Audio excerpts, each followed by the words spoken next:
Well guys, we did it. We hit 300 subscribers. I just wanted to start the video off and say thank you to each and every one of you who takes the time out of your days to watch my videos, leave likes, commenting, subscribing. It seriously means a lot to me, and the support for the channel recently has just been amazing, so thank you. Big things are on the horizon for the channel that I hope you all enjoy. But since this video will be my last on our Remedy title for a little bit, if you guys have any series in mind for some retrospectives, feel free to drop those down below. But for now, sit back, relax, and let's talk about Control. This review for Control is spoiler free. I think it's obvious that Remedy is one of my favourite gaming developers. I mean, bar two videos, both of which I was reviewing new games, my past month and a half has been about covering Remedy's games, or lack of them. So needless to say, I couldn't wait to get my hands on Control. However, I didn't really know what this game was going to be like. The trailers I saw intrigued me, but I didn't really know what I was looking at. Kinda like another game coming out soon. But despite this, it was never in doubt that I'd be picking up Control day one. And now, after finishing the game, I'm so close to saying this is Remedy's best game. It does so much right, it has learned so much from Remedy's previous titles, but unfortunately it does falter in some areas that do hold the experience back from being Remedy's best. Fair warning. This is gonna be weirder than usual. In Control, we play as Jesse Fadden, played by Courtney Hope, who we last saw in Quantum Break as Beth Wilder. And we arrive at the building called the Oldest House, which houses the Federal Bureau of Control, an organization that investigates paranatural events called Altered World Events, and ensures the general public doesn't know about them. Jessie is here because she experienced one of these events as a child in her hometown of Ordinary. But after this event was investigated by the Bureau, her brother was taken by the FBC, and she hasn't seen him since. However, after this event, an entity attached itself to her from this young age that has now led her to the Oldest House and the Bureau. While searching for people to help find her brother, Jessie finds the director of the Bureau dead in his office, seemingly from suicide, and after picking up his gun, is transported to a place known as the Astral Plane, where she completes a ritual and is selected by an entity known as the Board to become the new director of the Bureau. After emerging from the office, finding the house has been infected with a presence known as the Hiss, which corrupts the agents of the Bureau and the house itself, warping areas to keep Jessie from finding her brother. This is all in the first 30 minutes, and right off the bat, I was hooked. I had so many questions and general intrigue that I couldn't wait to find the answers out for myself. What happened in Ordinary? What is this entity within Jessie? Is it good, or does it have its own motives? What are the Hiss, and where did they come from? What is the Board? It's these questions that made the many collectibles throughout the game a must find for myself, as I wanted as much information about this world as possible. And for the most part, many of my questions did get answered. Jessie is also just such a likable character, and you do want to help her. She talks to herself and to her entity mid-conversation with others you find throughout the Bureau, and it really was a great insight into her personality and way of thinking. The world itself is its own character, as it shifts, and Control, whilst is great in its own right story-wise, does connect to Remedy's gaming universe, and the feeling that whilst in the beginning these experiences felt separate, now with Control feel like a whole, and felt like this past month on the channel wasn't just raving about how good Remedy's games are for nothing.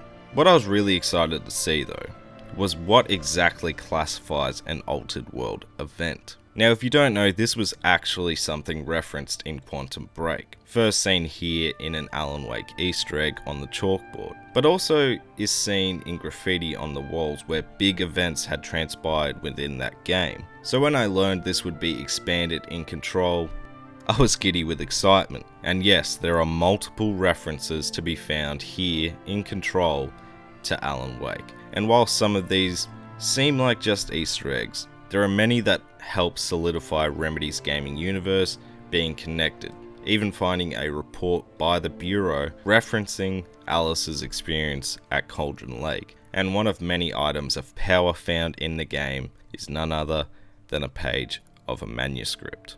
Oh, and the old gods of Asgard are back again here, and it was amazing. The items of power are also really well done in the side missions, as they feel relevant to the main story and have great stories to be told in their own right. However, it is not all praise, unfortunately, for the story. Unfortunately, Control's ending, whilst being at this point a classic Remedy experience with ending the game, leaving the door open for further expanding with a sequel, whilst I had no issue with this in Alan Wake or Quantum Break, here in Control, it was just a bit unsatisfying. The ending just didn't really conclude the story here, and instead left the door a bit too wide open for a new entry. It's hard to describe without spoiling, but if you have played the game, maybe you know what I'm trying to say.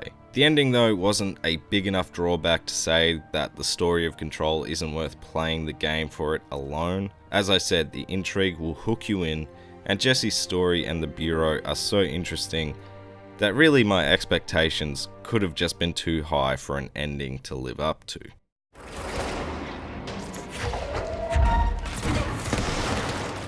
I think it's common knowledge at this point, but wow, is this game a good time to play. Coming from Quantum Break and my issues with the gameplay there, it was just so refreshing to see that with many of the same concepts here with Control, Remedy did learn and improve on these aspects. You gain abilities throughout the game that really make this game's pace feel fast and intense. The weapons feel like they do pack a punch while also being accurate, and the enemies aren't massive bullet sponges. All improvements made from Quantum Break. And whilst in the beginning I was a little annoyed that yet again there isn't a good cover system, I just had to realize that Jessie's bloody powerful. Use her abilities and cover doesn't really matter. So much so that the shield ability I used once. Really, once you get the launch ability, the whole game opens up. I mean, I used it non-stop. Really, the game is on-the-go strategy. How will you approach a situation? What abilities will be your go-tos? What weapons are you going to use? What enemies will you focus on first? It makes each encounter with the hiss feel like the right mix of challenge and fun. And honestly, Control is a challenging game at times. There is no difficulty select. This is the experience you get, and I love that. You also level up Jess's stats and abilities, and it's here where you really find out what you want to prioritize and how deep you want to go into certain stats. Like many games with upgrading stats, I started off prioritizing health, but ended up really going hard into the launch stat and energy. And whilst it is possible to max out each ability if you are doing everything, for many, you will just have to be picky, and it is surprisingly deep. We also get materials throughout the world to craft new guns, gun upgrades, and mods for these weapons. Again, meaning most people will have different experiences with each weapon depending on the mods attached. As I said though, the weapons really do feel like they pack a punch, and they feel great to shoot. From the pistol, the shotgun, and my favourite, this sniper-like weapon, which whilst only has 2 shots, with the right mods attached is usually a one-shot weapon that can reload quite quickly. You go around the house cleansing control points, and something Control does that I think really engaged me. The Bureau feels like the police station from Resident Evil 2, as it constantly expanded and delved deeper and deeper, and it really had a great flow to it. If I had to nitpick, I'd say the launch ability at times doesn't pick up what you want. Instead of grabbing something right in front of you, it grabs a random bit of rubble. but I only really noticed this with the rocket and grenade enemies causing a few too many easy hits. I also played Control on my Xbox One X, and for the most part, it ran great. But sometimes the frame rate just sucked. Thankfully, this was mostly outside of combat. Oh, and throughout the game, we have side missions, which for the most part are a great inclusion. And also, Bureau countermeasures, acting as little tasks you can do throughout your journey. But man, the Bureau alerts are so frequent and even pop up while you're in the middle of some main missions. They just ended up being an annoyance. But they themselves are a fun distraction from time to time. Really, that's it. Control was a blast to play, as I said at the start. Really, there isn't a lot not to like about this game. You can't let this happen. You can't let this happen. You can't let this happen. Control is a must-play game. It is a game filled with intrigue, a great main character, and story. The world and universe built here is truly enthralling, and the gameplay, I mean, it's just an absolute blast.